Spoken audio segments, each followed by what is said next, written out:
Good morning on this beautiful summer morning. Oh, welcome to my seasonal celebration series. This is the 6th installation of that series.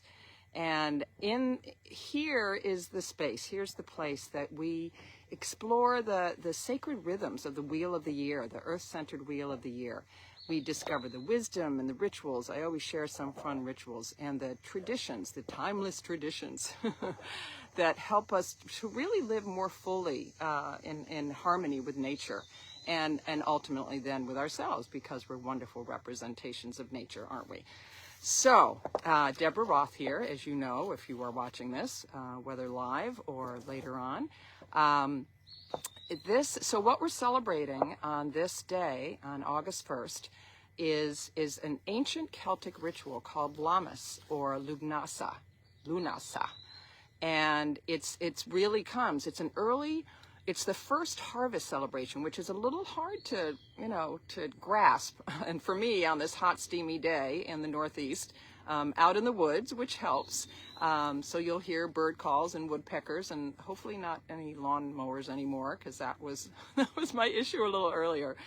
So it's as I said, it's celebrated as the festival of first grains, and in fact, some of the names that it was given in ancient times were Feast of Bread by the Saxons, and Lugh Mass, which by the Celts, in honor of the Celtic goddess. The goddess is Mother Earth's son, Lugh. And this was the time when corn was harvested, and it was offered to the grain mother in gratitude for all the abundance, and to ensure that the harvest would be a rich and full one, and that it would lead to the second and third harvests, which happen in this earth-centered tradition on the fall equinox, which is coming up in September. And then, believe it or not, Halloween, or the ancient celebration of Beltane, was also considered a harvest celebration in traditions all over the world. So this day, Lammas, is what's called a cross-quarter day.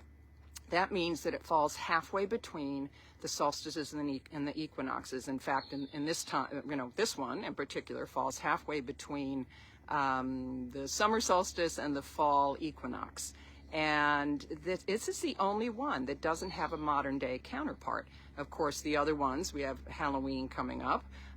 We have Groundhog's Day, which is a funny one, and May Day. But Lammas, the beginning of August, celebrated around August 1st, August 2nd, does not have a modern day celebration attached to it. So we are bringing that back as earth-loving, goddess-loving people.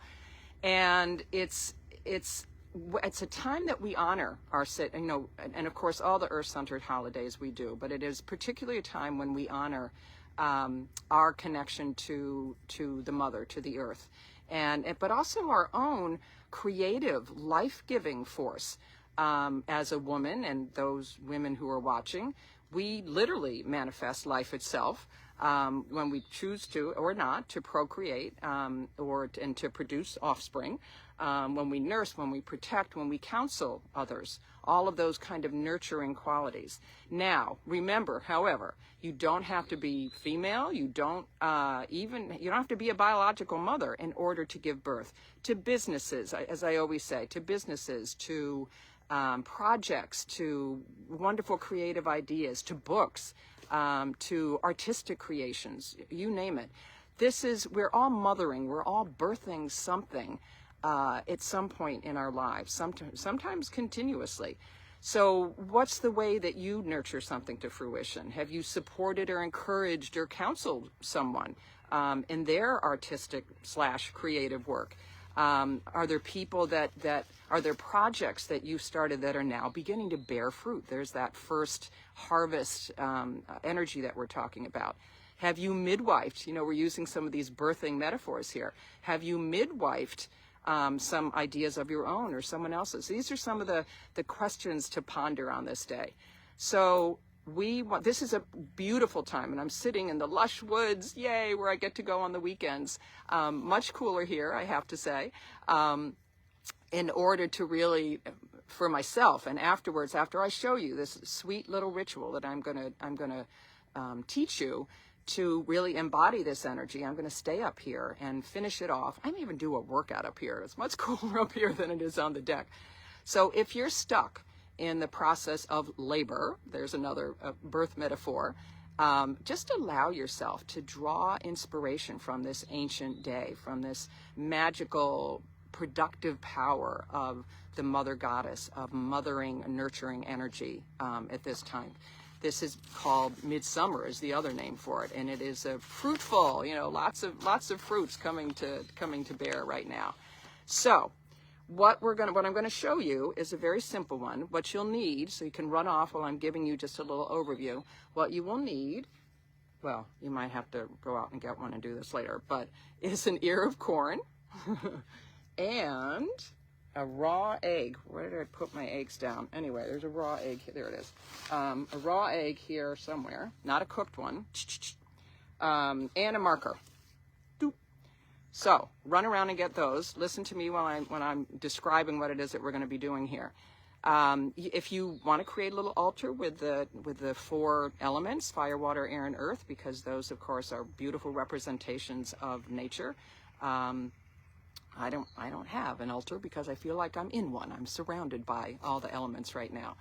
And the first step will be for you to release any fears that have stood in the way, that maybe have caused you to feel stuck in some project, so that have prevented you from taking the first steps towards this initial harvest of whatever your dream or your intention is. So how you're going to do that is you're going to take the raw egg. I won't do all of this here because in the spirit of not taking up too much time, but you will write on the egg. Egg ceremony is one of my favorites for a number of reasons, and you'll discover it if you do this. So write on the egg words, qualities, symbols. I'm just going to put one because that, sometimes that really shows up for me. Self-doubt. One of the things that gets in the way of me being authentically myself, making a commitment to do something that might be a little different than what other people would expect from me, and that maybe has held me back from that first harvest of a project, which I have to think about that. As I said, I'm going to really do this after we talk. But your mission is to think of those self-limiting beliefs, those memories, those negative thought patterns that keep you from being and doing and harvesting what it is that you want to create in the world. So use as many as you want. And then once you're done, and this is the fun part, once you're done, you take the egg outside to a garden. I guess you could do it in a houseplant, but it's not as satisfying. You really got to smash it on the ground. And know that the egg contents, the egg and the runny yolk and the shells are wonderful fertilizer. So not only are you sending to Mother Earth what you want to get rid of, you're also fertilizing her and thanking her in a way for absorbing these, whatever these things are that have gotten in the way of you manifesting, of you harvesting your heart's desire.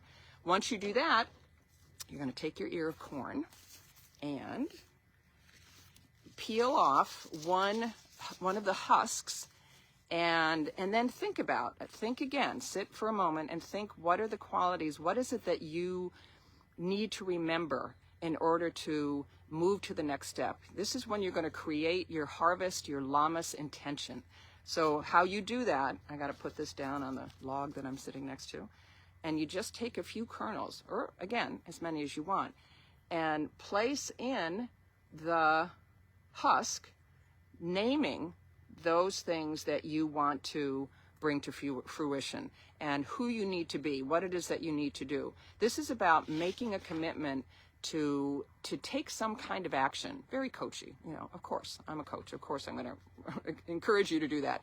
And then once you do that, once you reflect on what your hopes and your dreams and what it is that you need to do and be and what actions you need to take, you'll put them in the corn husk, and then you will wrap up,